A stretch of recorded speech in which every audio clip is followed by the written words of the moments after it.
Hola, bienvenidos a una entrevista más de Tenemos Mucho que Decir.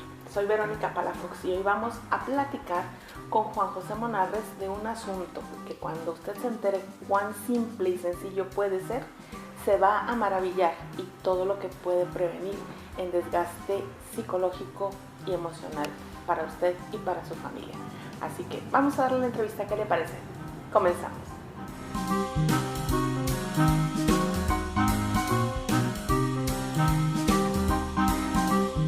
Juan José Monarres, ¿cómo estás? Hola Verónica, ¿cómo estás? Muy amable, muchas gracias y muy agradecido por esta oportunidad de platicar de la importancia de la lectura. Sí, oye, es que, mire, déjenme les voy a... Vamos a entrar en contexto. Hace unas semanas tuvimos una entrevista con el doctor Tomás Trejo, en la cual nos comentó sobre las secuelas que estaban dándose a nivel neurológico por el COVID. Y sobre todo en personas que se habían infectado más de una vez, que está siendo cada vez más frecuente que esto pase. Y nos hablaba de una serie de cosas muy preocupantes que nos pueden suceder, que para más detalles pues hay que ir al canal de YouTube, soy Verónica Palafox, y ver el programa con el doctor Tomás Trejo. Pero a lo que va y de donde nace también, entre otros porqués, el invitarte en esta ocasión a platicar sobre el tema de la lectura, es que él nos decía que no hay todavía elementos médicos para poder detener o recuperar las rupturas neuronales que se están dando después del COVID, y que de las cosas que ellos recomiendan, que se han comprobado que pueden ayudarnos a mejorar un poco en ese sentido, y que ya lo sabíamos porque pues se dio también para personas con Alzheimer, para personas con demencia senil, es leer, tener una buena alimentación, tener un hábito, un hobby, algo manual que podamos hacer, pintar, escribir, que se suma la escritura con la lectura. Y dije, esto lo tenemos que ampliar. Vamos a hablar con un experto en la materia, que en este caso eres tú. Juan, ¿por qué no te presentas un poquito primero para que nuestros compañeros en la audiencia sepan quién eres? Claro que sí. Mira, mi nombre es Juan José Monarres, soy de profesión, soy literato, o sea, estudié literatura hispano-mexicana y me dedico precisamente a la investigación, a la difusión y a la promoción de todo lo que es la lectura. Creación literaria, incluso manifestaciones literarias a partir de la lectura.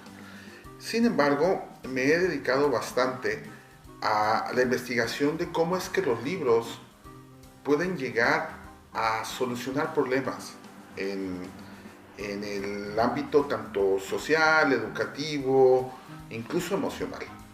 Esto no quiere decir que un libro te va a solucionar la vida, sin embargo, te va a ofrecer una oportunidad de ver las cosas desde otra perspectiva. ¿Sí? Mira, que ahorita que comentabas lo del COVID, quiero comentarte algo. Esto no se agravó con el COVID, sin embargo es algo que venimos arrastrando a partir del 2000. ¿Por qué? Además de ser literato, me dedico, como les dije, a la promoción de la lectura, pero también imparto clases de español en varios institutos educativos aquí en la ciudad. Los jóvenes, con la apertura tan grande del internet, dejaron de leer. Y esto lo vamos a entender bien claro.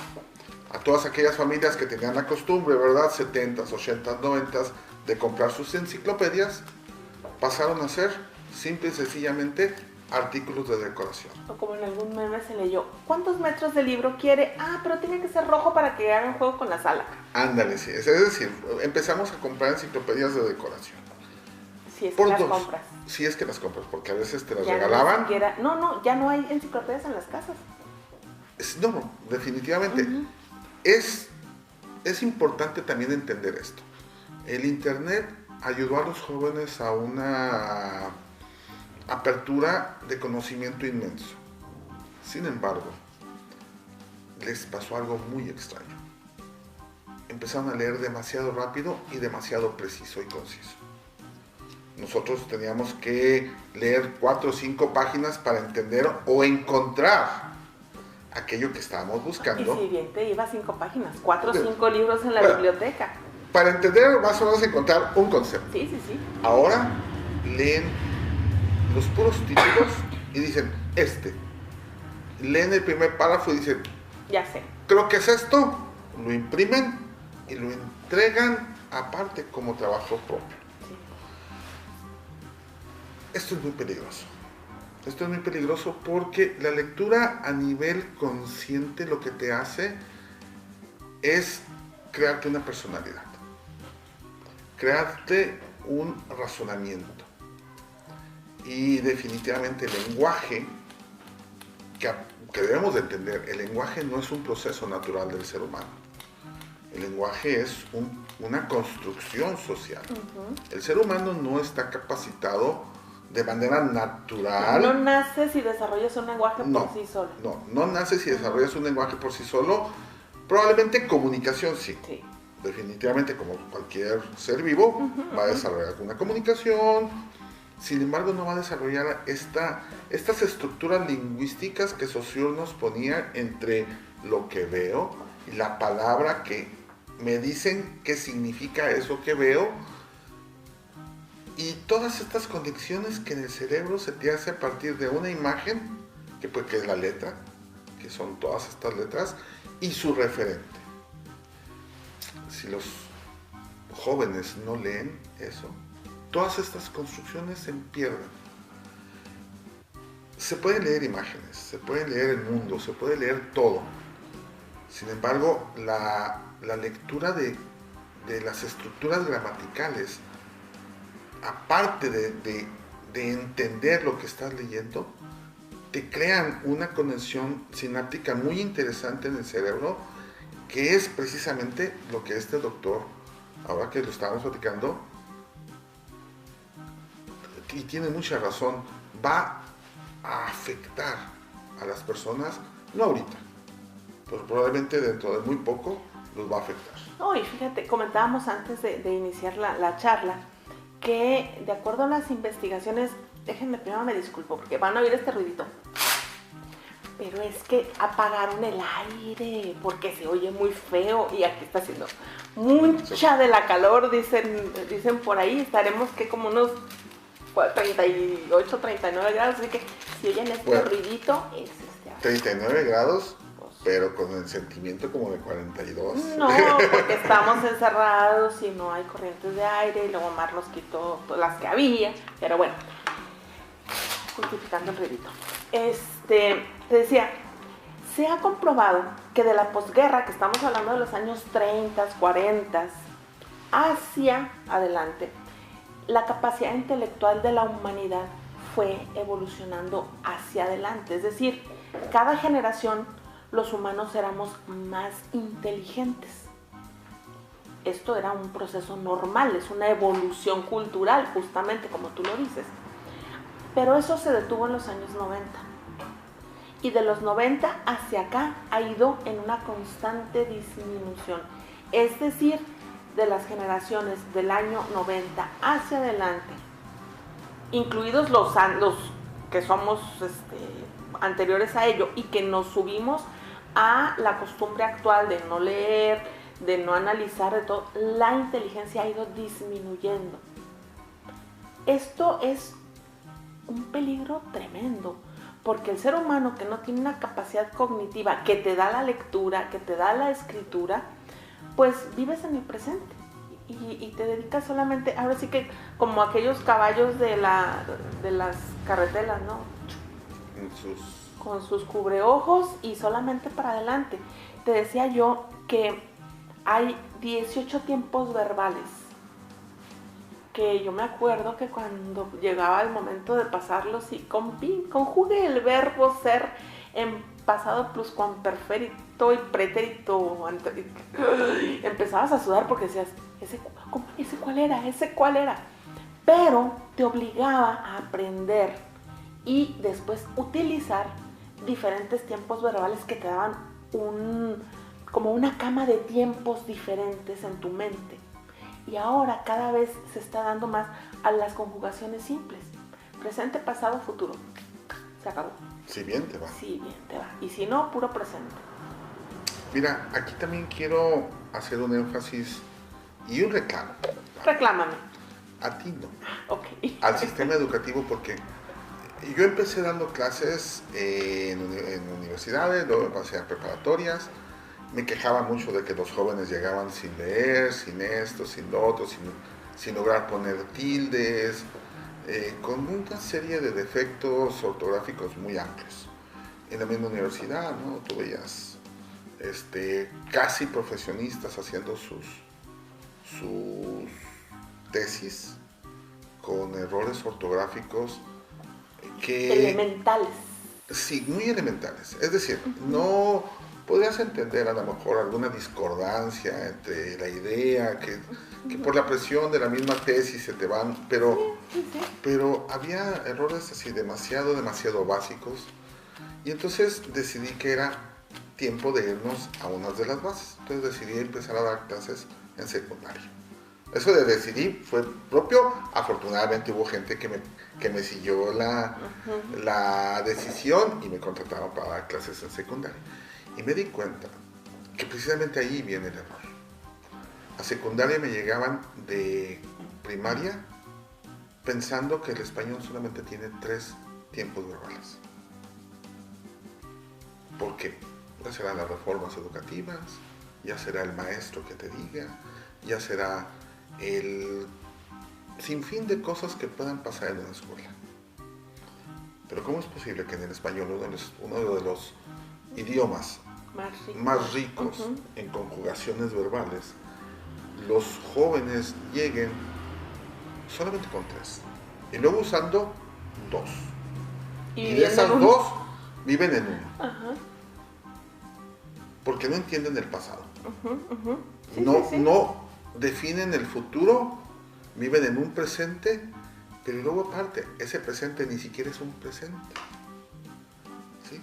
Es un copretérito porque se la pasaban, había, comía, sabía. O los gerundios, eternamente con los gerundios. O andaba participando y yendo y comiendo. Andábamos arando. Es decir, no tienen una posición lingüística de definición.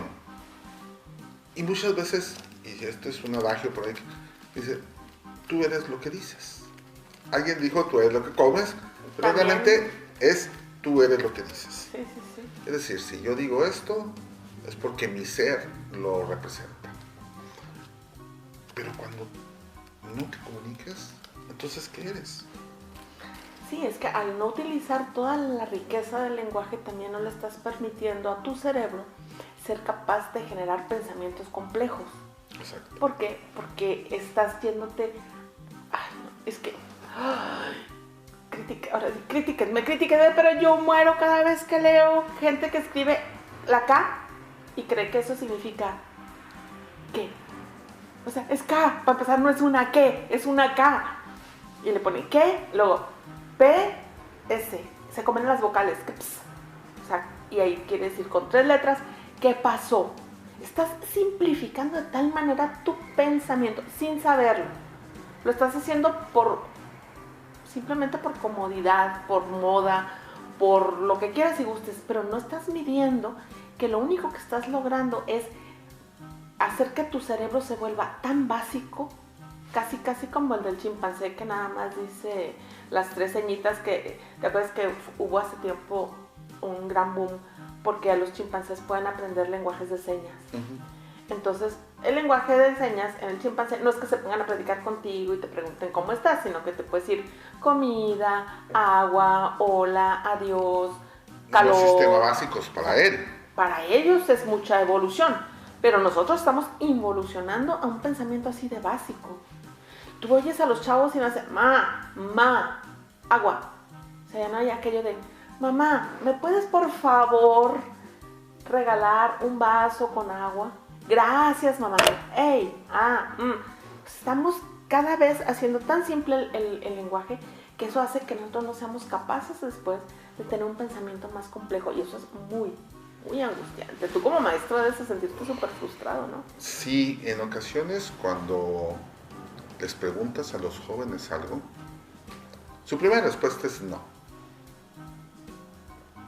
¿Usted sabe? No. ¿Está seguro? No. Ah, entonces sí sabe. Pues es que creo que no. ¿Se lo enseñaron? No sé. Y cuando terminan en el no sé, es porque empezaron a pensar. Y yo los llevo mucho al no sé.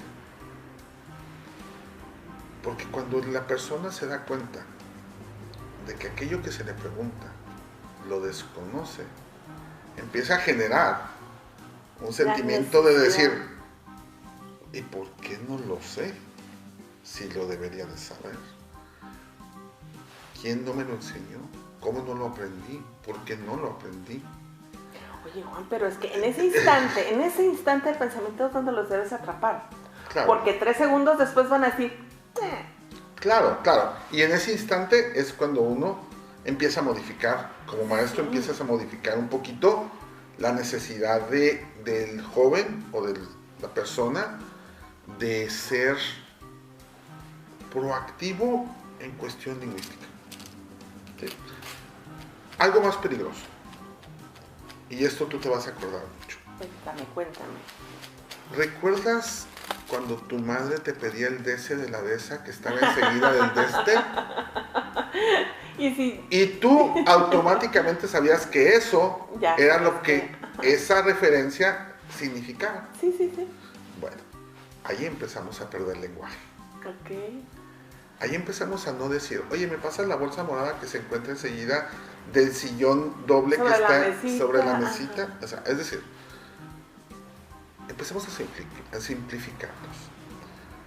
Yo no estoy en contra, fíjate, aquí vamos a estar tú y yo en discordancia. Yo no estoy en contra de la síntesis lingüística. Yo sí. Sí, sin embargo, yo siempre les he dicho, para que tú uses la síntesis lingüística es porque ya aprendiste bueno, ok. el lenguaje estructural. Mira, un día leí una declaración de Pablo Picasso. Decía, porque le criticaban sobre su última etapa de pintura en la que era todo así. Decían, bueno, y estas cochinadas, literal, estas cochinadas, esto no es arte. Entonces él dijo, el arte es una expresión personal, bla, bla, bla, bla, bla. Pero la diferencia entre esto y un niño, porque le decían que parecían dibujos de niños, un niño, es que yo ya domino todas las expresiones artísticas de la pintura y entonces puedo romperlas y crear mi propio lenguaje pictórico. Porque si ustedes se ponen a analizar la pintura de Picasso en otras épocas anteriores, era perfeccionista. Hasta el momento en que dominó todas esas perfecciones y que le tapa rosa y que le tapa azul, y dijo, ok, a partir de aquí rompo las reglas y creo mi yo. Claro. Pero bien dices, ¿quién utiliza esas expresiones de apócope verbal conociendo con todo el lenguaje? Sí, definitivamente. Nadie. Porque quien lo conoce lo ama y se enamora y cada vez quieres más. Sí, así es. Y también hay otra situación. Se empezó la comunicación en los primeros años, bueno, los finales del siglo pasado, los primeros años de este siglo, en donde la comunicación digital fue importantísima. Uh-huh. ¿Te acuerdas en los famosos beepers? Sí. Cuando tenían mensajes numéricos. Este está echando de cabeza los años que tenemos. Porque lo leí en una enciclopedia. No, porque lo leímos en enciclopedia. Lo vimos en nuestros abuelos nos lo contaron. O sea, mi padre lo usaba y él dije, bueno, oye, papá, yo a mis 2 años, ¿qué es ese cuadrito que cuelga de tu cinturón, no? Yo sé. Claro. Ajá. Teníamos mensajes numéricos, porque los primeros beepers solamente te mandaban números. Entonces, entendíamos que un 911 de un número telefónico significaba háblame rápido porque necesito algo. Tenías un código, pero para tener un código necesitabas estructurarlo mentalmente. O sea, no era ponerlo nomás porque sí. Pero después empezábamos a mandar mensajes normales. El problema es que los teléfonos tenían un número limitado Sí, que era el nuevo telegrama. El nuevo por decirlo telegrama, así. exactamente, ¿no? Y entonces había que ser económico. Nos empezamos a acostumbrar. Nos empezamos a acostumbrar. Por eso, no sé si te acuerdas, no, aquí no nos vamos a acordar porque no lo usamos, pero los telegramas, la juventud no lo usaba, lo usaban solamente los... Pero Yo no sí usa- llegué a usar No, telegramas. yo también, pero para mensajes no No, al importantes revés. para tu psique social. ¿Eran importantes económicamente? Eran muy usados. Yo recuerdo que se usaban mucho para dar pésames o para informar No, sobre sobre muertes muertes. en casa. O para mandar dinero. Cuando no, bueno, eso ya son giros postales. Pero los telegramas eran mucho para algo que era urgente comunicarte y que como no había tantas líneas telefónicas, Sí. como yo recuerdo todavía que cuando yo era muy niña, solamente en mi casa había teléfono. Entonces todos los vecinos venían a la casa a pedir prestado el teléfono o les hablaban a la casa para mandarles algún recado o lo que fuera. Y en ese entonces la manera más rápida de decir me voy a casar o felicidades para los cumpleaños, o sea, cosas así, lo que ahora sería un WhatsApp. Ándale. Eran Era los un telegrama, telegramas, claro. ajá. Y entonces, o sea, sí hemos vivido en una comunicación sintética, Sí, pero no. la Hemos usado comunicación Eso sí. sintética, pero no vivíamos en ella. pero no vivíamos en ella, exactamente, la usábamos. Ahora viven en ella. Sí. Y algo peor, ahora se expresan con ellas. Y entonces las palabras de expresión de los sentimientos a veces ni son palabras. Emojis. Es un emoji, Sí. un emoticón o algo peor, un GIF. Ay, yo sí uso muchas Son cosas. fantásticos los GIF. Sin embargo, no son fantásticos cuando eliminan la posibilidad de poderte comunicar. De decirle a alguien, oye, estoy tan triste que no te veo Ujú, y te necesito extraño.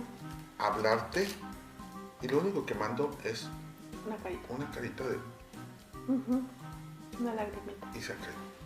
Fíjate que también ahí eso es muy triste, es muy preocupante y muy triste, que también al simplificar tanto el lenguaje, nos estamos yendo a un extremo en el cual estamos careciendo, y sobre todo los jóvenes más que los que todavía tenemos o tuvimos otro espacio académico, el no tener una variedad lingüística que nos permita, por ejemplo, en el caso de lo que estás hablando, dar a conocer cuál es nuestro sentimiento.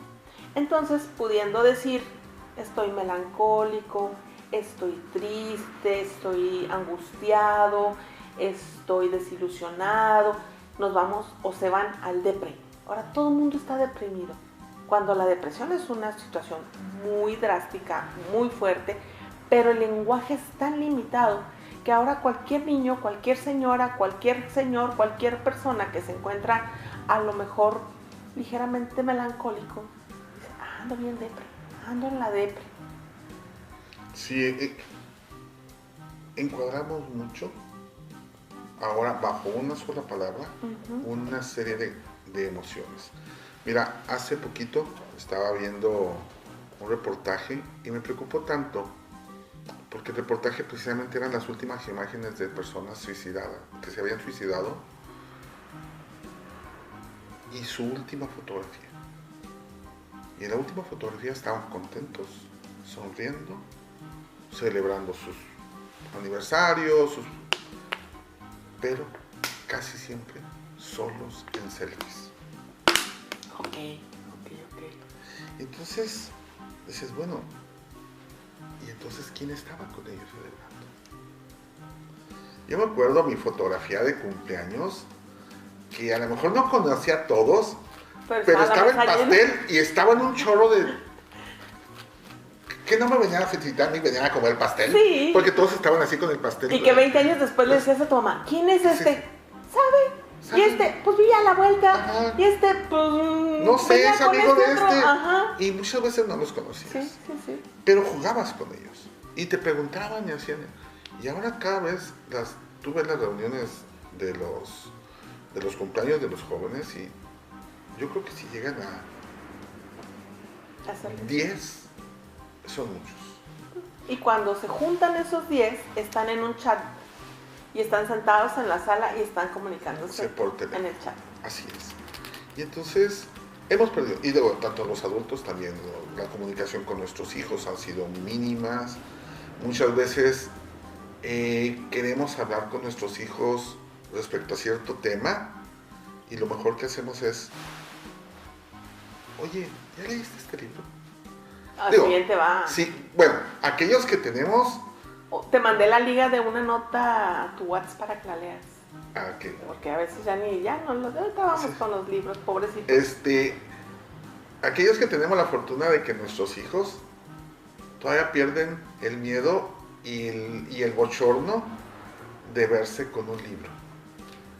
Porque, y socialmente déjame te digo que estos pequeños objetos también han sido causante de muchas cosas. Para bien y para mal. Para bien y para mal, claro. Pero para mal, aquellos que teníamos o gozábamos en secundaria, traer un libro que no fuera educativo, que no fuera de la escuela, era tildarte de nerd, de ratón de biblioteca, de poco social, de muchas cosas. Entonces no podías darte el lujo de andar paseándote con un libro, ¿verdad? Y creo que eso sigue sucediendo. Creo que socialmente no entiendes. Tú ves a una persona leyendo y dices, mira, pobrecito, qué solitario. Qué aburrido. Qué aburrido. Pero, permiso. Y no lo volteas a ver y dices, mira, pobrecito, qué solitario. No. A alguien que lo ves con su celular chateando y eso, no dices eso. No. Porque piensas que del otro lado alguien le está contestando. No sabes con quién está haciendo, ¿no? Bueno, pues el libro también te contesta a alguien, te contesta un personaje, ¿no? Pero aparte te contesta el personaje que tú crees que estás leyendo, porque no es el mismo personaje que escribió el autor. No, ni el que vas a leer tú. Ni el que vas a leer tú, ni el que tú lees, ni el que yo leo. Y entonces, esa es la magia de la lectura, ¿no? Fíjate que la lectura es muy... entrando ya más en materia de lo que es la lectura es muy cultural. Yo recuerdo, tengo un tío que sus hijos, de muy pequeñitos, así apenas empezando a caminar, ellos, su esposa y él, iban a la biblioteca, a la librería, no a la biblioteca, a comprar sus libros, porque son dos individuos lectores a profundidad, y le decían a los pequeños, a sus hijos chiquititos, escoge uno, tú escoges. Entonces para los niños los llevaban a la sala donde estaban los libros de infancia, que ahorita vamos a hablar un poquito de ellos, y escogían un libro. Y cada vez que los padres iban a comprar un libro, que era una vez al mes o cada 2 meses, dependiendo pues ahí de la situación, porque de pronto la lectura se ha vuelto... Tenemos que hablar de eso también, Sí, un lujo. Le compraban un libro al niño. Entonces el niño dormía con esos... Es que ahora la literatura infantil es maravillosa. Libros de plástico que los puedes llenar de comida y de leche y nomás le pasas puedes bañar con ellos. Exacto. Y el niño dormía en su cuna con su libro y con su patito y con su osito. Entonces el libro forma parte de su ser desde que nace. Cuando llega la hermana, repiten. Ahora los dos son unos adultos, adolescentes adultos, que no los puedes ver en su bolsa, siempre hay un libro, tienen una conversación que fascina y encanta de mi sobrino a las chicas, porque pues tienen mucha de qué platicarles. Claro. Pero para ellos no fue raro, porque nacieron con un libro bajo el brazo, literalmente. Entonces también mucha de la responsabilidad de la lectura o la no lectura es de los padres, porque a veces se la echan a todos los maestros y pues tú no le puedes estar generando hábitos que tiene 6 años cuando lo tocas, que en su vida ha tocado un libro, ni siquiera sabe que es un libro. O pasaron el otro día, estaba viendo un video de un niño que le dan un libro, un bebito, y empieza con su dedito a tratarlo como una pantalla táctil y empieza... y muy preocupado porque la imagen no cambiaba.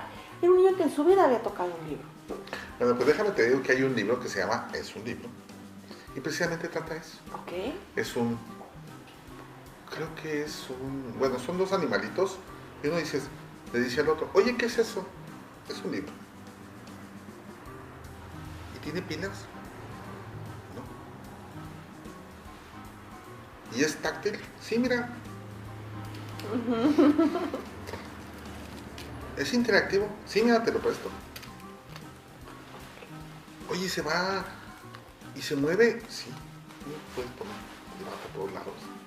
Es decir, y no necesitas Wi-Fi. No necesitas Wi-Fi, no necesitas muchas cosas. Y al final, el primero que le preguntó que qué era, le dice, no te lo voy a devolver.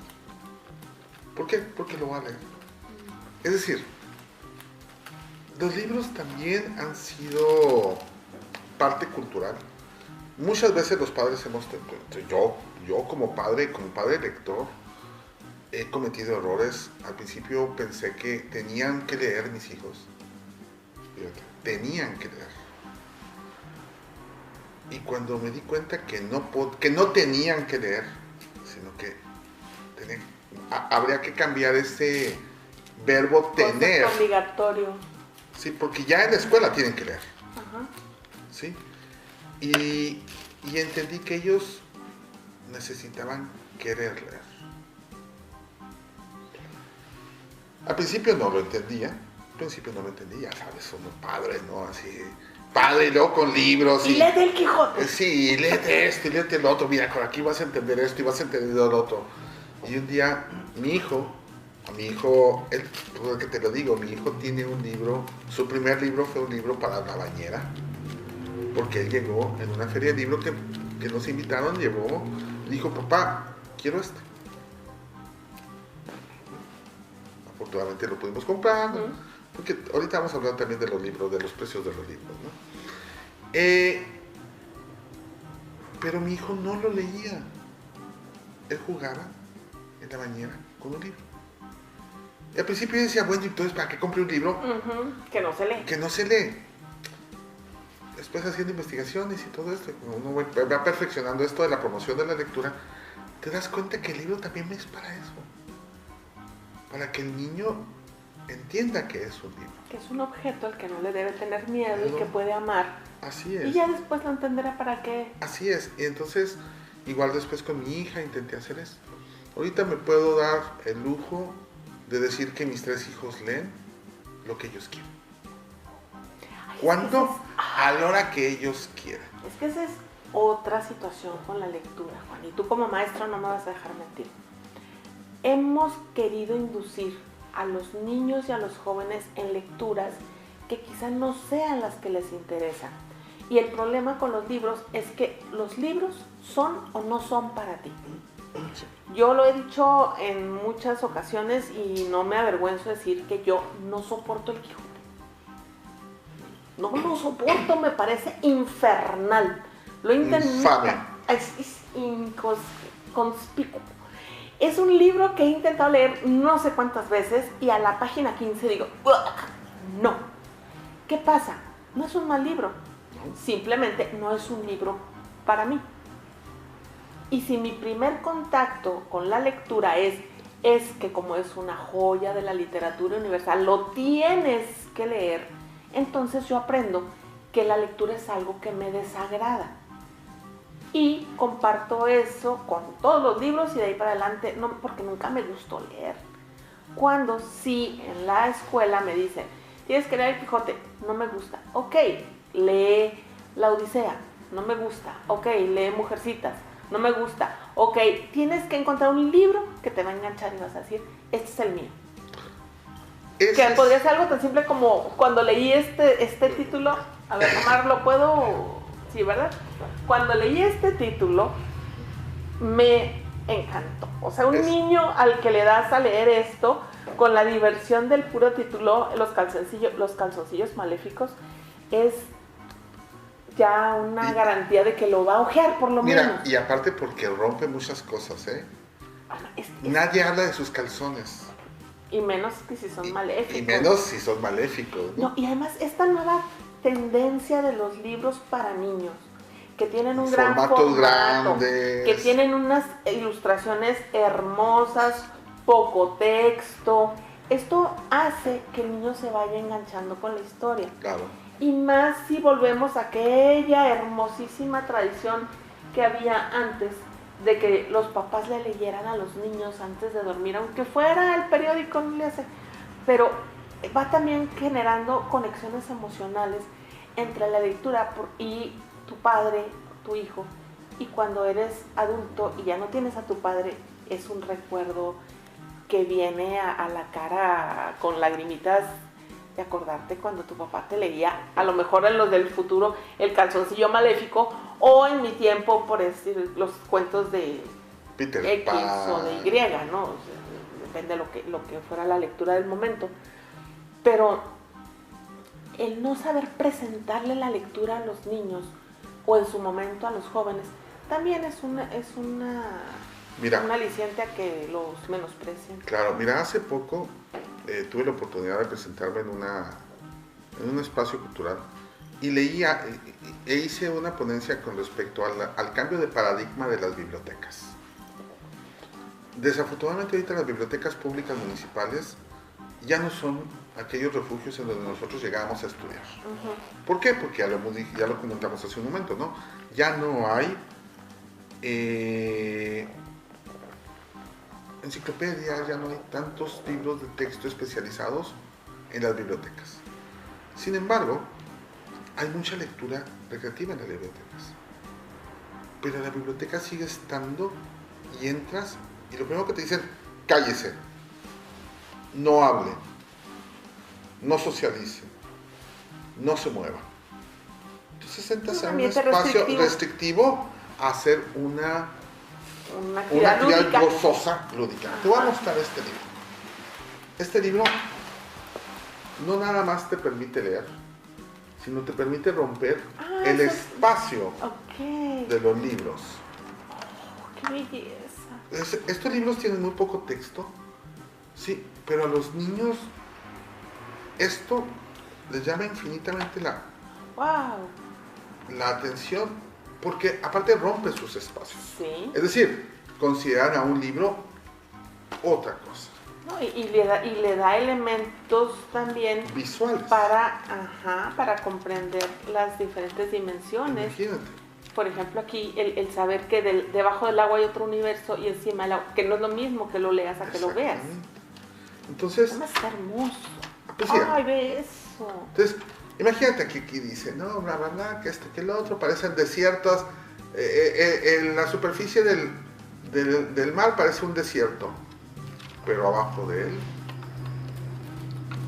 hay una gran inmensidad. Entonces, hermoso eso. Este es un libro hermoso donde este autor, Anouk Boisberg, pone en perspectiva esto que dijimos al principio, que no nada más lees palabras, lees el mundo.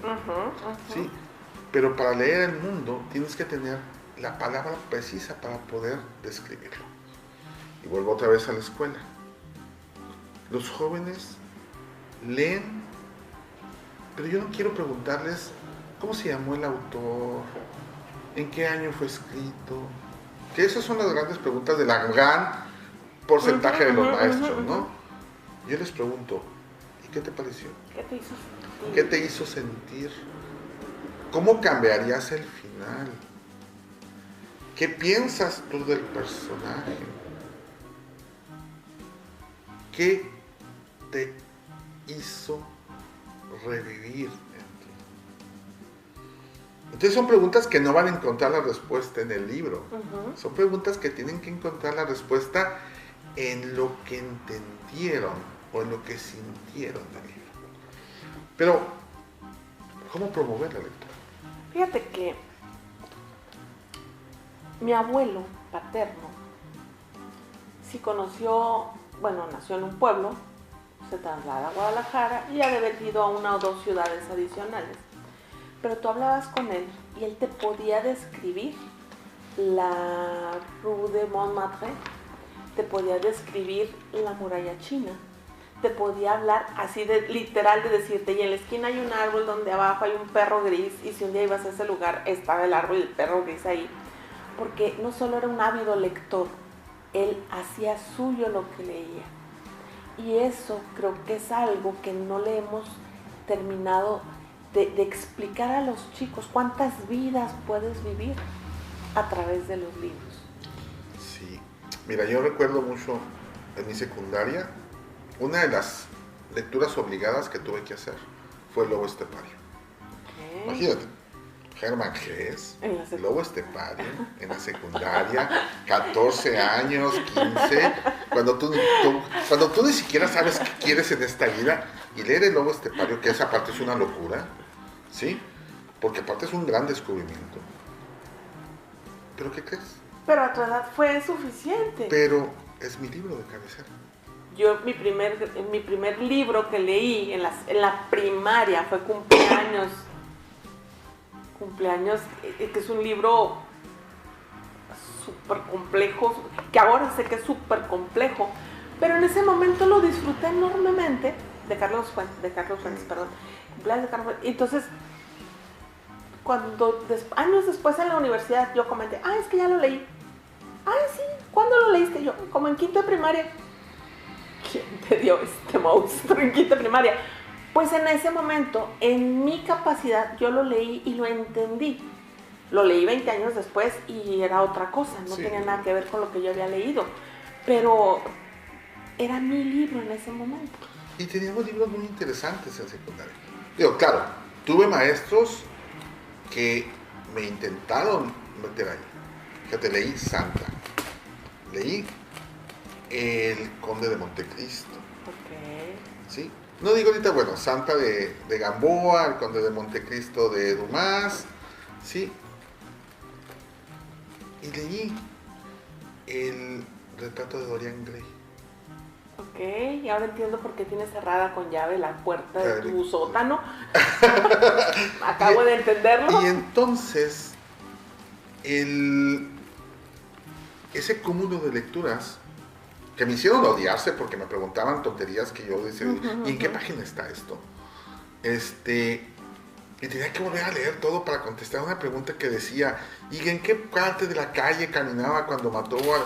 Entonces, ¿por qué tengo que ir a aprenderme eso si ni siquiera la historia hay que aprendérsela de memoria? Ni aprenderte quién la escribió, no, ni... Nada. Entonces, oye, yo admiro gente como tú, gente como algunos amigos comunes que tenemos, que te recitan los libros, quién lo escribió, en qué año, cómo es el título correcto, y que te puedan dar así con pelos y señales toda la de qué trata la historia, los nombres de los personajes. Yo termino de leer un libro y si me preguntas mañana te puedo decir si me gustó o no, si no me gustó, punto. ¿Cómo se llamaba? No me acuerdo. ¿Quién lo escribió? No estoy segura. Porque para mí el goce es la lectura, no la ficha bibliográfica del libro, ¿no? Sí, y aparte qué bueno que tomas ese tema. Hay que romper, los papás y los padres de familia tenemos que romper con los tabús. Mira, hace poco mis hijas me dijeron, papá, quiero leer Heartbreakers. Chido. Pues déjamelo consigo. Yo no sabía qué era. Llego a la librería por Heartbreakers. Primero, no es un libro. Es una novela gráfica, cómic, llámalo como quieras. O sea, es un libro de cuadritos, o sea, de viñetas con personajes y lecturas. Y trata sobre la vida de dos hombres como pareja. Mis dos hijas me lo pidieron leer.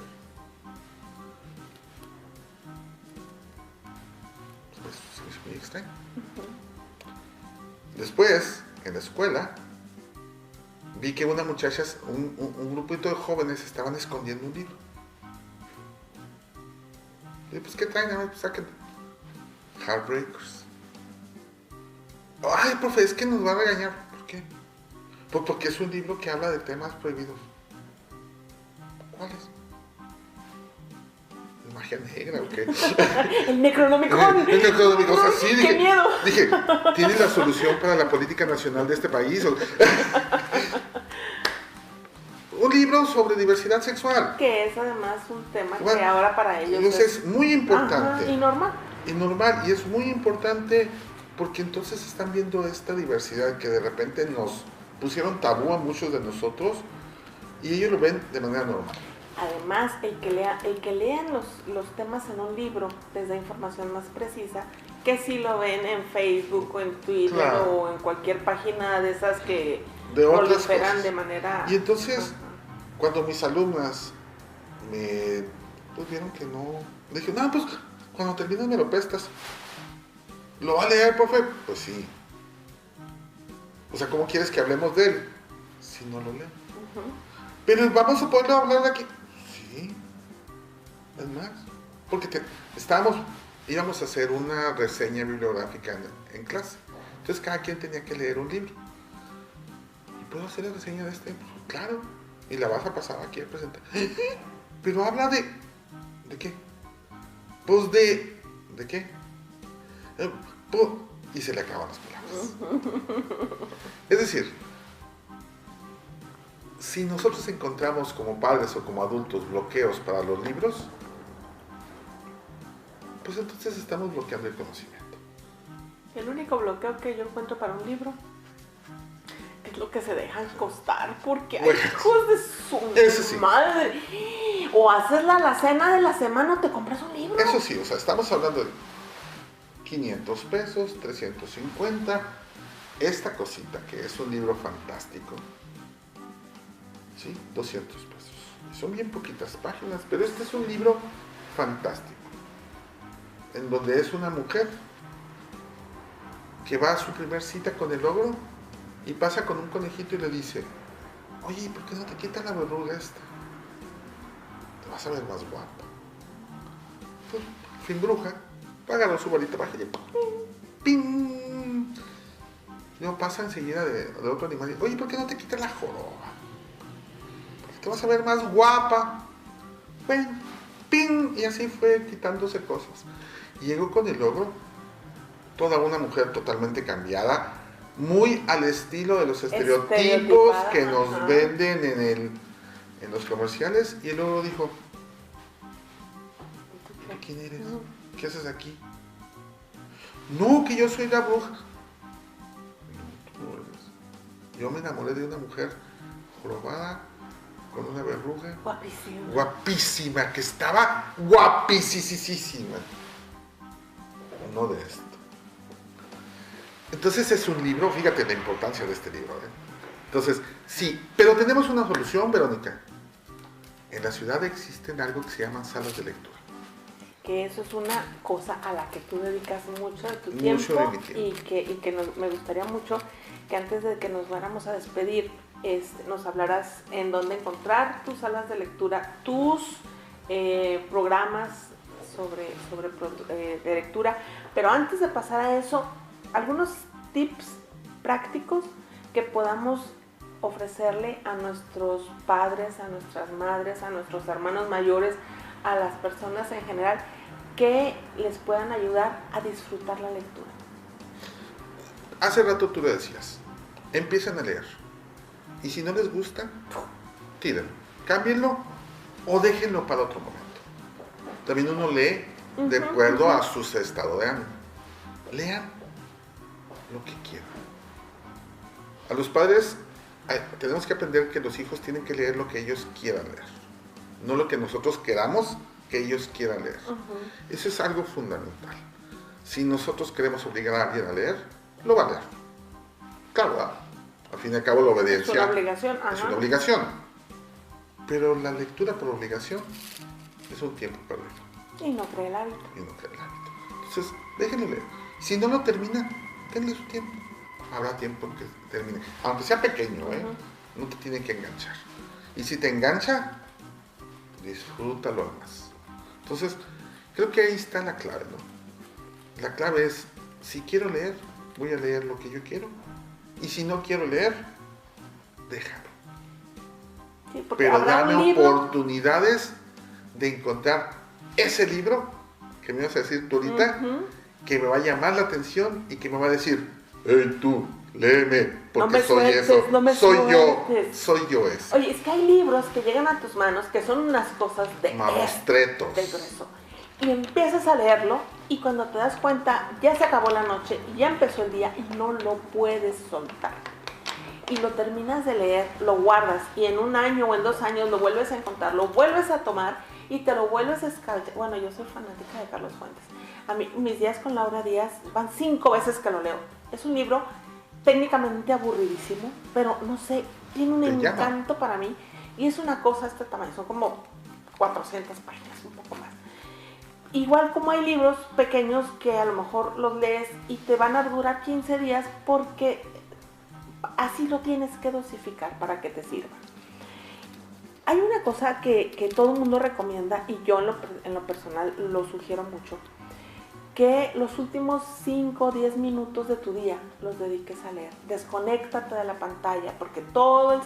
No leer en el celular. O sea, lee en el celular mensajes, WhatsApps pero los libros, el olor del libro, la textura del libro, el poderte regresar simplemente con los ojos y no con el dedito de para arriba y para abajo.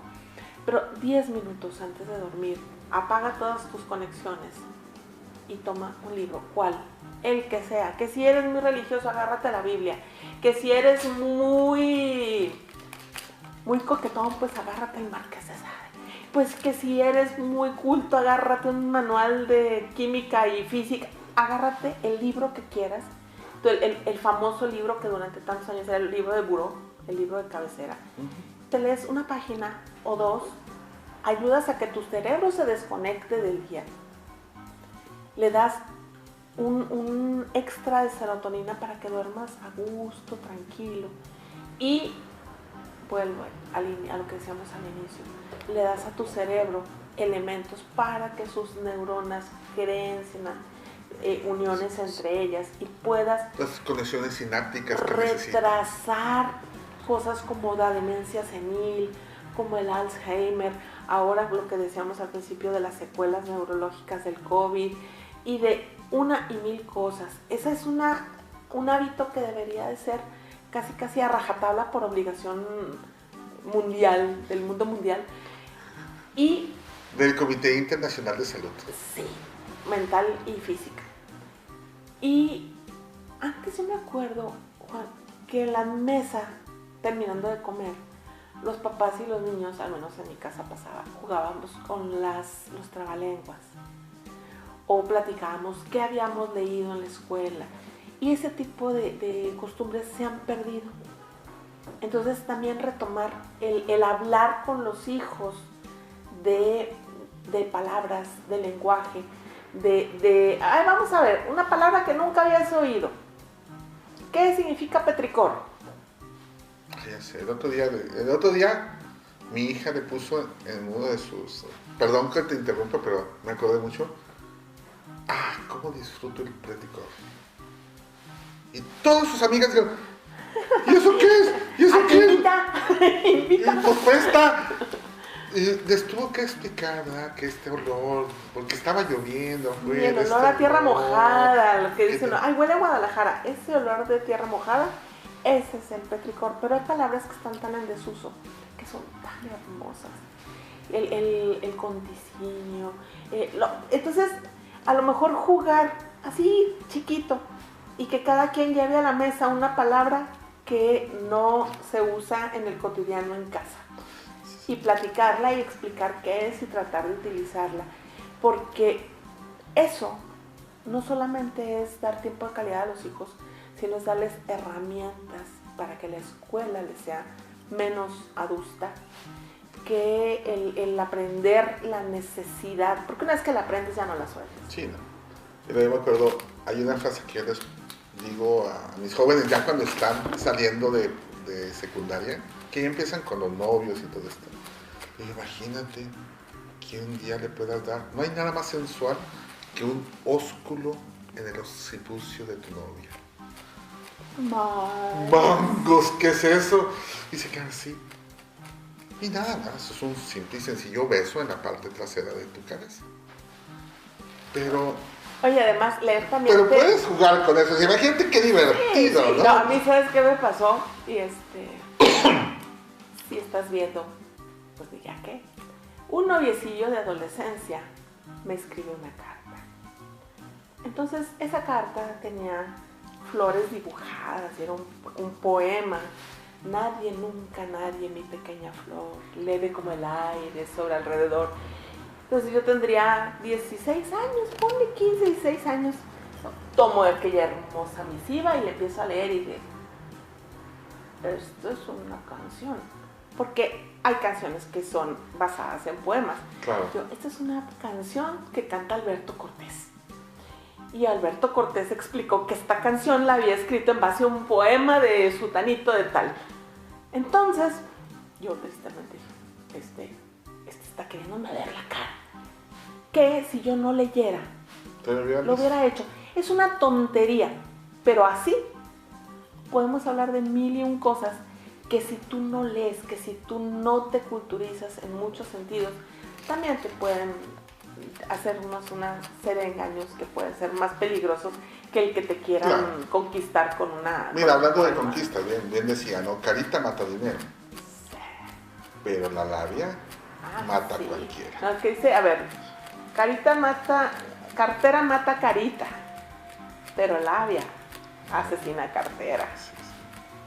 Entonces, hasta para eso. De eso necesitas siempre. Claro, no les recomiendo tampoco a los jóvenes andar hablando por la vida de manera muy culta, porque luego van a salir de este espacio natural de ellos, ¿no? No, pero no, es que no es necesario que hables de manera culta, es que tu lenguaje, tu manera de comportarte. Exactamente. Y que nadie te quiera ver la cara, porque tú realmente ya sabes lo que estás haciendo.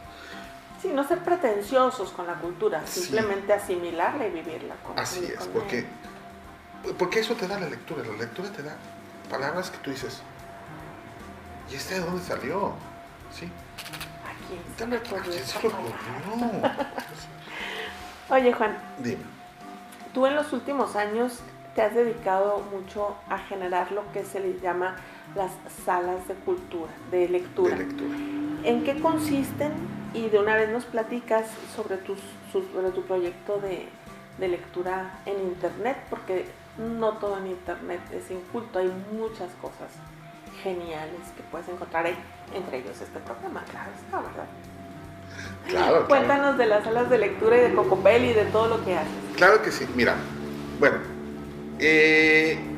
hace aproximadamente como 14, 16 años recibí una invitación de un programa que ya tiene 25 años funcionando en México y que cada año parece que no existe, que es el Programa Nacional Salas de Lectura. 25 años funcionando. Sí, yo lo conozco hace como, a raíz de que te conocí. O sea, la gente lo conoce sin mucho 15 años, o sea, créeme. ¿Y qué son los programas? El programa Salas de Lectura.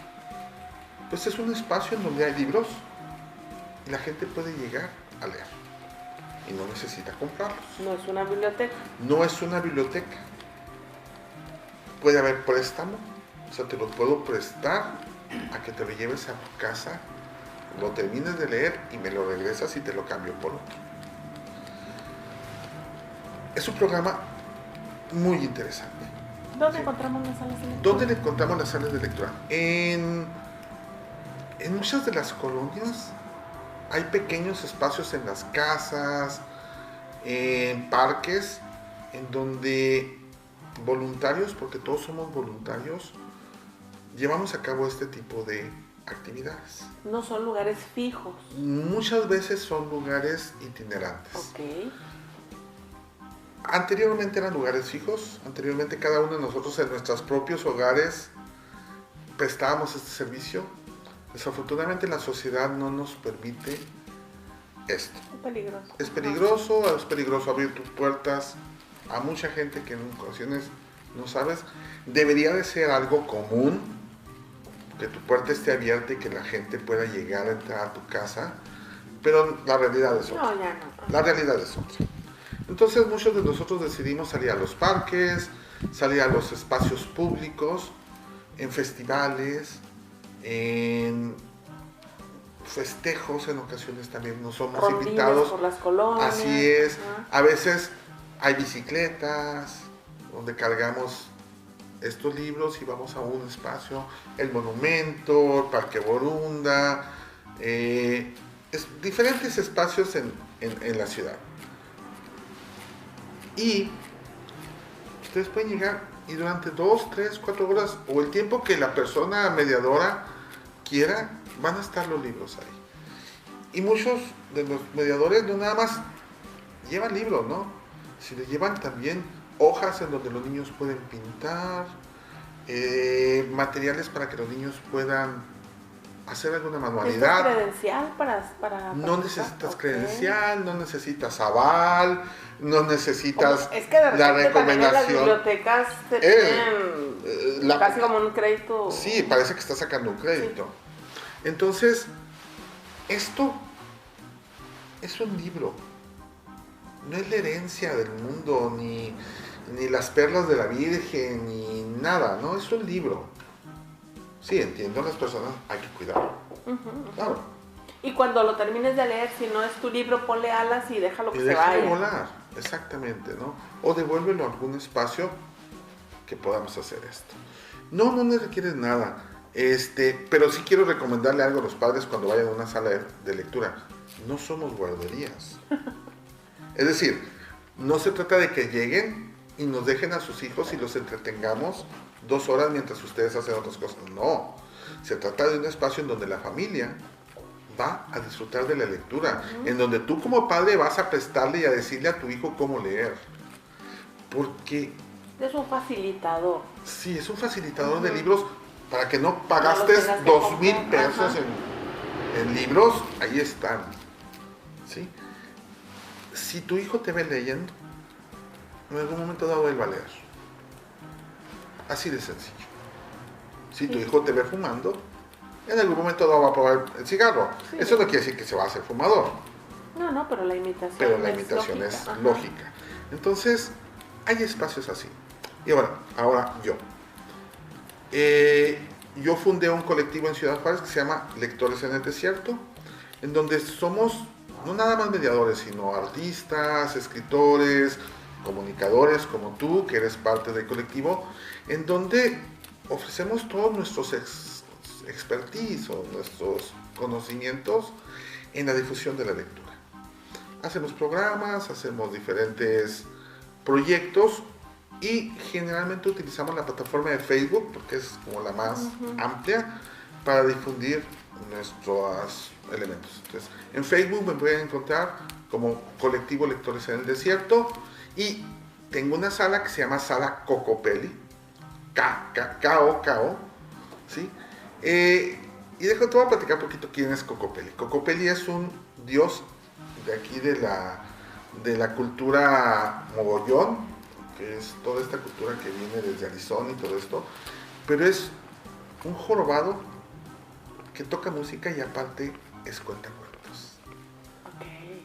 Y entonces, por eso dije... ¿Y luego lo que se en su cabeza son pelitos parados? Son pelitos parados. Okay. Es un penacho de pelitos parados. Busquen en internet Cocopelli Cocopelli y es muy simpática. Aparte es simpaticísima la silueta.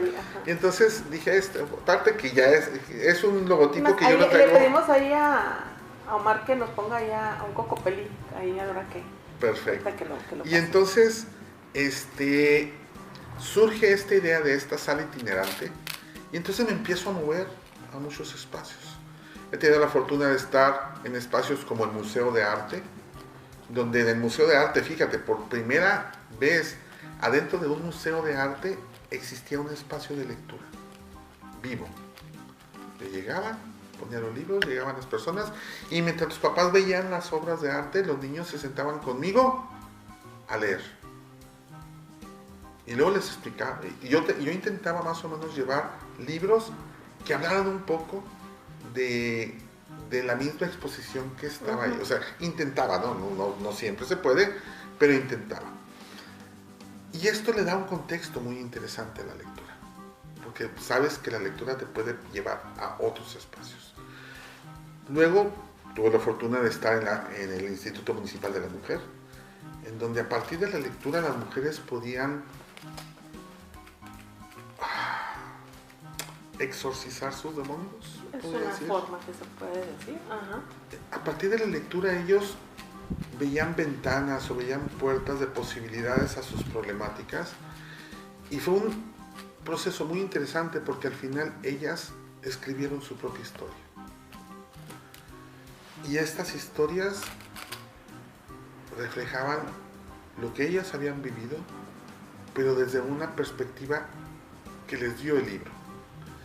Y esto, créemelo, no soy psicólogo, ni lo intento ni pretendo serlo, pero sé que la lectura te permite esto. Claro. Sí, ahorita entonces me pueden encontrar, como te digo, en Facebook como Lectores en el Desierto o Colectivo Lectores en el Desierto, pero tenemos un espacio en el PRONAF, se llama Estación Lectora. Y la Estación Lectora es un modulito de metal que está afuera del Museo de Arte sí, lo he visto. de Ciudad Juárez. El del IMBA. El del IMBA. Ajá. Que está pues en el sector conocido como el PRONAF, en donde está también el Centro Cultural de las Fronteras de la Universidad. Enfrente afuera del IMBA hay un espacio muy rico, es un como jardincito que se ve. A mí yo toda mi vida me fui a leer ahí, cuando me enojaba en mi casa, y yo vivía muy cerca, iba y me ponía a leer ahí. Enseguida estaba un teatro, entonces ahí iba y leía, repasaba los... ¿Sigue estando el teatro? Sigue estando el teatro. La estrella que le llaman. La estrella. Ahí me repasaba mis guiones teatrales antes de ir a ensayar. Es decir, es un espacio que para mí... Que te apropiaste. Que me apropié de él. Dije, bueno, la sociedad tiene que apropiarse de los espacios públicos. El gobierno no te tiene por qué presentar a ti oportunidades. Tú tienes que buscarlas. Entonces, pusimos ahí este módulo no lo cargamos tan seguido porque no tenemos de repente tantos libros, pero vamos y lo cargamos con 10, 15 libros y las personas pueden llegar, agarrarlo, leerlo ahí y dejarlo o llevárselo. O llevar un libro y dejarlo ahí. O llevar otro libro y dejarlo ahí, que es lo que yo más recomiendo. Recuerdo la primera vez que lo pusimos, las personas estaban así, ¿y cómo lo agarro? Pues abres la puerta y lo agarras y te lo llevas. ¿Y tengo que firmar en algún lado? Y no me van a regañar. No va a perseguir la policía porque me llevo el libro. No. Si me lo quieres traer, me lo traes. Si no me lo quieres traer, nomás léelo. O sea, no lo uses para ponerlo abajo. No te lo lleves porque ahí estaba y entonces me lo voy a llevar. Me lo voy a llevar porque ahí está. Sí. Y es una facilidad que me da. No, llévatelo porque lo vas a aprovechar o porque alguien lo va a aprovechar. Hemos tenido, un día me regalaron una colección grandísima en inglés de las novelas de esta escritora Danielle Steel, que son novelas rosas, pero interesantes. Es un género y hay personas a las que les gusta. Así como estaba Corintellado, así como está Vargas Dulce, una serie de escritoras latinas muy interesantes. Pero ahí están, hay posibilidades de todas, ¿no? Lo único que les pedimos es no nos lleven los libros de texto. Los libros de texto son para la escuela. Estos son libros literarios. Estos libros que compramos, que tenemos, que nos regalan, que a veces tenemos que comprar en las escuelas porque también nos obligan a ciertos colegios a leer ciertas lecturas. Y los niños no quieren volver a leerlas porque los obligaron a leerlas. O lo clásico que también se puede nutrir mucho, que fallece alguno de nuestros familiares que tenía una biblioteca y que nosotros escogemos 2, 3 textos que nos interesan y el resto que hacemos, nos comunicamos con alguien que tenga una sala de lectura para que se los lleven y les den un buen uso. Así es. Y entonces nosotros catalogamos lo que nos interesa y lo demás lo vamos poniendo en otros espacios. ¿Sí? Enciclopedias ya no usamos, todos estos tipos de libros adorno, que ahora les llamamos libros adorno. O de teoría. O de teoría. No que no creamos que son importantes. Pero el objeto es la literatura. La lectura cuentos, de placer. Novelas. Cuentos, novela, cómic, manga. Que vamos a entrar en un género que nosotros no conocíamos, la manga, ¿no? Muchos padres se asustan de las mangas Primero porque no saben cómo leerlas. Ujú. Segundo porque son muy explícitas. Pero vamos, vean la tele. No, y aparte, si tú le enseñas a un chico ese tipo de literatura como literatura y no Lo va como a un ver. libro semiporno, Lo va a pues entender, entonces ¿no? la mente entiende la diferencia entre una cultura, como es la cultura de todo lo que rodea al anime japonés en todos sus vertientes, y lo entiendes como una manifestación cultural, que eso es Ahora, muy importante. el ser humano somos animales eróticos, Sí. ¿sí? Sí, Pero sí. hay una línea entre lo erótico y lo pornográfico. Ujú.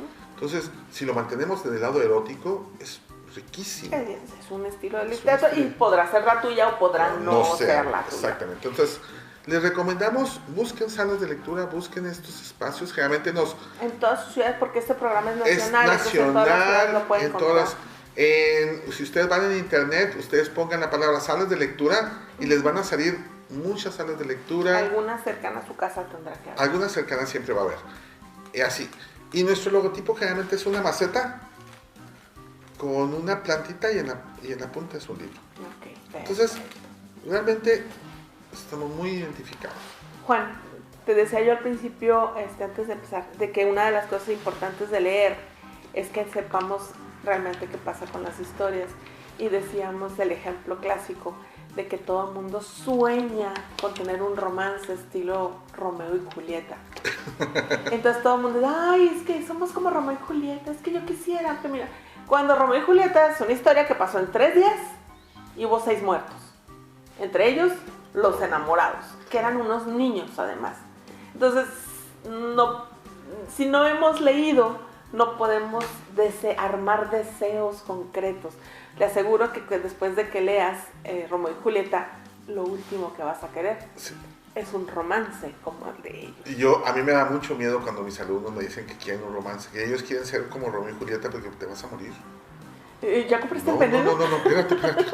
O sea, realmente sabes lo que estás diciendo. Uh-huh. Entonces, si de repente idealizamos mucho de esto, ¿no? Pero es desconocimiento. Y el desconocimiento abre la puerta a muchas cosas. Sí. Entonces, pues reiterar la invitación a que consideremos a la lectura como parte de nuestra vida, que no es como una carga emocional que nos han estado poniendo de, ay, qué aburrido tener que leer. No, hay que hacerlo parte de poco a poquito, una paginita de repente, 2 paginitas de repente, va a llegar el momento en que no van a poder dormir, como me pasó anoche. No me pude dormir hasta que no acabé una novela que estaba leyendo, porque dije, ya nomás este capítulo ya me voy a dormir porque mañana en la mañana tengo que ver algo. Oye, pero antes te voy a interrumpir. Interrumpe. Hace ratito dijiste que no leían en internet. Pero déjame te digo que esa es una solución también muy económica. Los ebooks. Los ebooks, muy económica. Si ustedes van allí al colectivo Lectores en el Desierto, tenemos una biblioteca virtual. Bueno, pero es que yo cuando hablo de no leer en internet, estoy hablando de no leer los memes. De no leer memes, de no leer WhatsApp. artículos que ni siquiera a veces verificamos si el contenido es cierto o no. Estoy hablando de no leer contenido basura. Claro. El internet también dije, es una maravilla, Sí, porque sí. de repente, oye, por ejemplo, yo en algunos de los talleres de cine, hoy un libro que yo conseguí, un libro hace algunos años que editó la UNAM sobre construcción de personajes para quienes escribimos guiones. Entonces, el libro está agotado. Ya no lo consigues. Entonces, ¿qué pasa? Lo escaneé y cada vez que alguien en un taller lo menciona o algo, yo lo tengo y se los comparto. Claro. Entonces, ahí estamos hablando de contenido literario, aunque sea su vía de transmisión, sea por Digital. internet.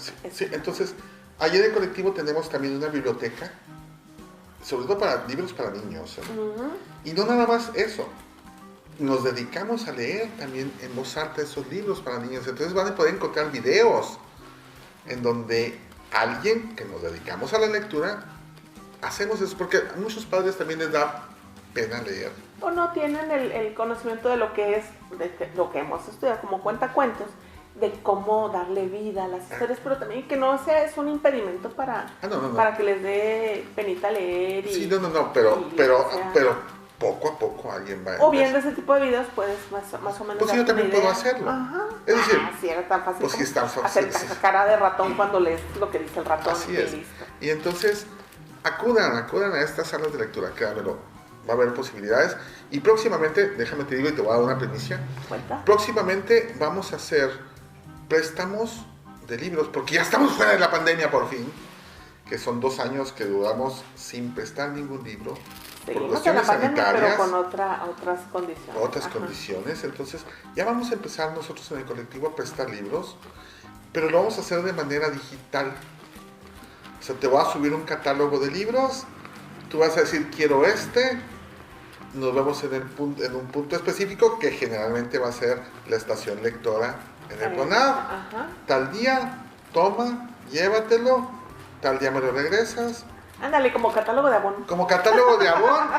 Es decir, sí te vas a tener que suscribir, te vas a tener que suscribir en esta página que vamos a crear. ¿Por qué? Porque va a ser la única manera. No, porque va a ser la única manera en que vas a poder ver cuáles son los libros de la semana y cuál quiere leer y cuál no. Entonces, tú llegas, apartas ese libro, me dices, este es mío, va. El domingo 27 de febrero, Verónica va a llegar por este libro, 12 del día. Entonces ya, ahí está apartado para verlo. Ah, pues qué padrísimo. Entonces, hay oportunidades. Claro que sí, es querer, es querer. Así Juan, es. Un gusto, como siempre. Un honor, Verónica. Siempre. Gracias, gracias. Y usted acuérdese que tiene que darle like a los videos. Váyase a YouTube, soy Verónica Palafox.